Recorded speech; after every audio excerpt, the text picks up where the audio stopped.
theory of virtue should have several components: a statement of what a virtue is, a list of the virtues, an account of what these virtues consist in, and an explanation of why these qualities are good. The theory also needs to answer the question of whether or not they differ from person to person or culture to culture. Virtue ethics is fundamentally different from the other ethical codes and theories we have studied so far. Modern and more contemporary ethicists and ethical theories such as ethical egoism, social contract theory, utilitarianism, and Kant's theory explore principles, obligations, and actions. What is the good thing to do? Virtue ethics was popular and conceived by the ancient Greek philosopher Aristotle, and instead asks, who would a good person be? According to Aristotle, virtues are important because they are the guidelines to having a good life. Loyalty does this by allowing people's personal relationships to flourish. Honesty does the same, and it also creates better communication between individuals if people don't lie. Generosity is good for the community. If everyone is generous, then everyone benefits. Courage is good because it allows us to cope with danger or hard situations. Practicing all of these virtues should lead to higher quality of living. You become good by following what good people would do in a given situation. Virtue ethics is about which virtues are in question given a certain dilemma. It is also important to remember that from one situation to another, the same virtue can hold different weight. For example, on one hand, telling the truth could be paramount because lives depend on it. But on the other, telling the truth could be less important because it would ultimately cause more harm than good. Furthermore, some virtues are more important than others. For example, if your life is dependent on you lying, then the virtue of self-preservation is most likely outweighs the virtue of honesty in that particular case. Therefore, the questions an individual who believes in virtue ethics should be asking themselves before making any decisions are: what virtues would a good person follow or consider? Which virtues would a good person judge to be the most relevant? But now, what does it mean for us to apply this theory to the real world? Virtue ethics is all about moderation in each virtue. There's no such thing as an absolute virtue that should be followed no matter what. Even the most universally acceptable and admirable traits in a person, such as courage, generosity, loyalty, and honesty, can be wrong in specific circumstances.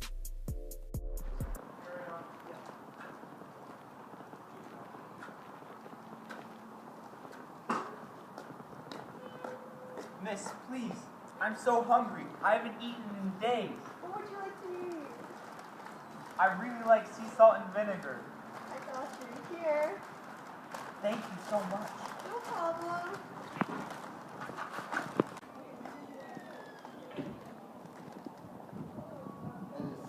Give me some food. I'm so hungry. Please. What would you like to eat? Be Want a both generous of it? heart. Here. Yes, Yeah, both thank of you it. so much. Have a nice day, sir. Thank you. 6.5 hours later. Oh, my stomach is grumbling. I wish I kept all the food that I bought today. I'm starving. I'm getting lightheaded.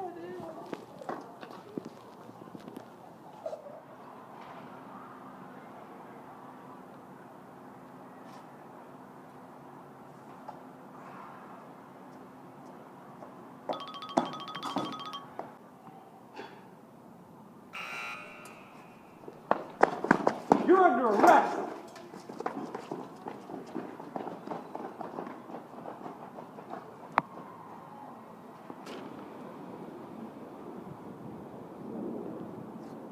Excuse me, miss. Do you remember where the man who was sitting next to you went? On one hand, I know that there's a lot of racial profiling in this area, and the man I was sitting next to didn't seem to be doing anything wrong or suspicious. But on the other hand, honesty is a virtue and I need to follow it no matter what. So I guess I have to tell the cop the truth. He went that way. Thank you. Order in the court, please.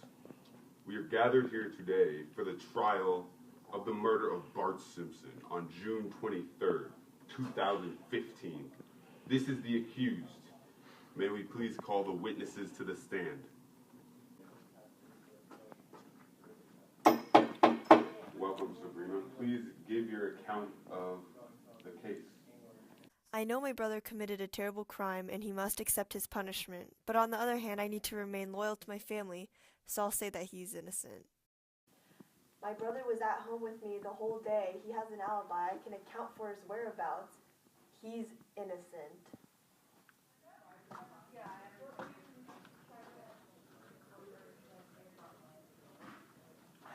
Dude, you have to go talk to her. Dude, I don't know if I have the courage for that. Dude, come on, just do it. Someone has to. You know what? Fine. Sabrina, you should not be wearing that. That is very inappropriate. You are garnering unwanted male attention. Excuse me, but I had the confidence to wear this to school today because it made me feel comfortable. And I don't care what you have to say because I had the courage to wear this to school. For each of these virtues, there are serious flaws when applied in absolute. According to Aristotle, a virtue is a trait of character manifested in habitual action. Habitual action is a key part of Aristotle's definition because it shows that a person can be non-virtuous but still be a good person. And that's what the characters in our videos didn't understand. For example, with honesty, someone who tells the truth most of the time but tells a small lie like telling someone they look good in a shirt even when they don't would be considered an honest person even though they lied at one point.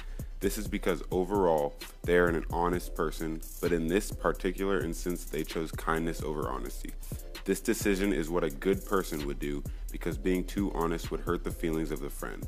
In our videos, we showed 4 examples where following virtues absolutely backfired and led to wrong decisions. Virtue ethics is fundamentally different than most other ethical theories because it is based on major virtues that flow from our common human condition. They are not determined by social customs. Some ethicists argue that virtues differ from person to person or even society to society because every individual leads a different life. It's logical to suggest that courage is probably more important to a soldier than to a scholar.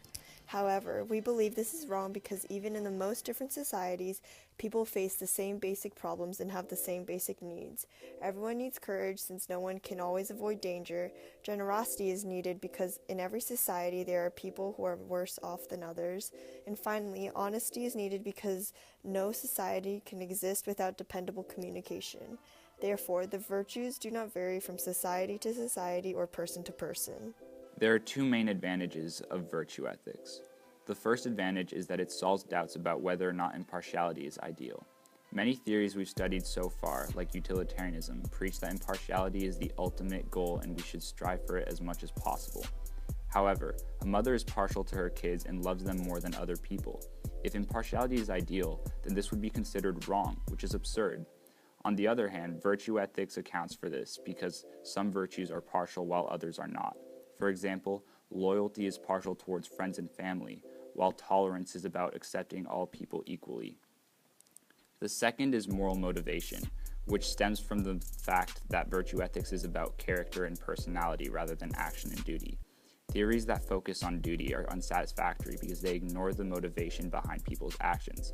For example, you would feel bad if you found out your mom only clothed and fed you because it was her duty and not because she loved you.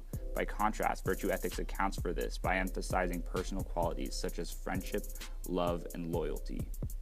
Yes, virtue ethics is made more attractive by having character as its central concern, but this is also problematic because moral problems are often about what to do, and virtue ethics falls a bit short on that front.